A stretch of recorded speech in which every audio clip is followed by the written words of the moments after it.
এই বাংলাদেশের মানুষ যদি ভোট দেওয়ার সুযোগ পায়, আমরা বিশ্বাস করি আগামী দিনে জনগণের ভোটে বিপুল ভোটে নির্বাচিত হয়ে ধানের শীষ পাস করে বিএনপি ক্ষমতায় যাবে।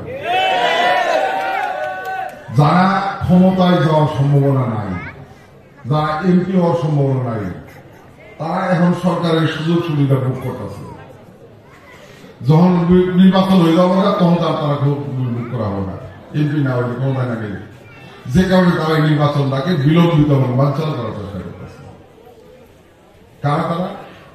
বাংলাদেশ জামাত ইসলামী। বাংলাদেশ জামাত ইসলামী নির্বাচনকে নিয়ে নানা রকম কথা বলছে। এই জামাত ইসলামীর স্বভাবের নতুন কিছু না। জামাত ইসলামী সবসময় এই জাতির বিরোধিতা করছে। তাদের স্বভাব হল বিরুদ্ধে অবস্থান নেওয়া।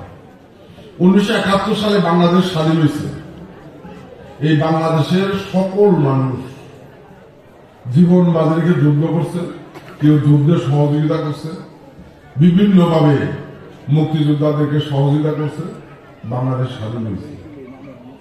জামাত ইসলাম সেই দল যে দল এই বাংলাদেশের স্বাধীনতার বিরোধিতা করছে। তারা পাকিস্তানি বাহিনীর দালালি করছে। বাংলাদেশের কোন কোন ঘরের মুক্তিযোদ্ধা আছে, কোথায় মুক্তিযোদ্ধা আছে, এগুলো পাক বাহিনীর তথ্য দিয়ে পাক বাহিনীদের হামলা চালায় মুক্তিযোদ্ধাদেরকে হত্যা করছে।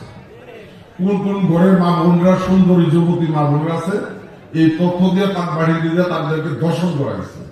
তাহলে যে দলটা স্বাধীনতার বিরুদ্ধে এই জাতির বিপক্ষে অবস্থান নিয়েছে, যারা মুক্তিযোদ্ধাদেরকে হত্যা করাইছে, যারা আমাদের মা বোনদেরকে দর্শন করাইছে, তারা কখনো ইসলামের দল হতে পারে না। এখন শুনি যে তারা ভোট চায় কেমনে, সামাজিক যোগাযোগ মাধ্যমে ফেসবুকে দেখলাম, তারা যায় বলে যে আপনি ইসলামের দল হইল জামাত ইসলামী, আর জামাত ইসলামের প্রতীক দাঁড়িপাল্লা, এটাতে ভোট দিলে আপনি বিনা হিসেবে বেহেশতে টিকিট পাই যাবেন। আপনি খুন করছেন, আপনি দর্শন করছেন, লুটপাট করছেন, মানুষের জমি দখল করছেন, মানুষের অত্যাচার করছেন, যা কিছু করছেন, সামনের ইলেকশনে দাঁড়িপাল্লায় ভোট দিলেই খালাস। এটা কি হয়?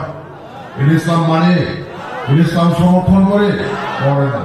কাজেই যারা ইসলামকে মিথ্যা ব্যাখ্যা দিয়ে জনগণের ভোট দিতে চায়, তারা ইসলামের পক্ষের শক্তি না, বরং এরা ক্ষমতায় গেলে ইসলাম আরো বেশি ক্ষতিগ্রস্ত।